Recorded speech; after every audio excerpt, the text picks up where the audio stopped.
Hi, இன்றைக்கி எங்கள் வீட்டில் என்ன சாப்பாடு?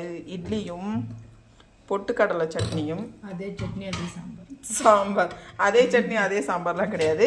இப்போது ஃப்ரெஷ்ஷாக செஞ்ச சட்னியும் சாம்பாரும். உங்கள் வீட்டிலலாம் என்ன சாப்பாடுன்னு மறக்காமல் கமெண்ட் பண்ணுங்கள். எங்கள் வீட்டில் தோசையும் சாப்பிடுவோம், இட்லியும் சாப்பிடுவோம். எல்லாருமே கிண்டல் பண்ணுறீங்க தானே, தோசை மட்டும் சாப்பிடுவோம். தோசை சாப்பிடுவோம், அங்கே தோசை ரெடி ஆகிட்டே இருக்குது. தோசை இல்லாமல் எப்படி? சுகன்யா வீட்டில் தோசை இல்லைன்னா தான் அதிசயம். ஒரு வாரம் தோசை இல்லையே, அது வந்து தோசை மாவு அரைக்கல, அதனால ஒரு வாரமாக தோசை இல்லை. இவ்வளோதான் டைனிங் டேபிள் இருந்தாலும். ஆமாம், நம்ம இப்படி உட்காந்து சாப்பிட்டா தான் எங்களுக்கு சாப்பிட்ட மாதிரி. நம்ம இப்போ போய் தோசை பார்க்கலாமா?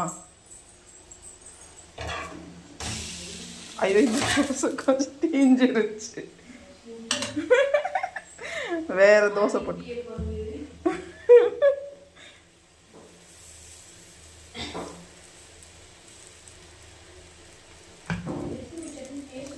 இட்லியும் தோசையும் அவ்வளோதான். சாம்பார் சட்னி, இதுதான் எங்கள் வீட்டில் நைட் டின்னர். உங்கள் வீட்டிலலாம் என்ன சாப்பாடு மறக்காமல் சொல்லுங்கள்.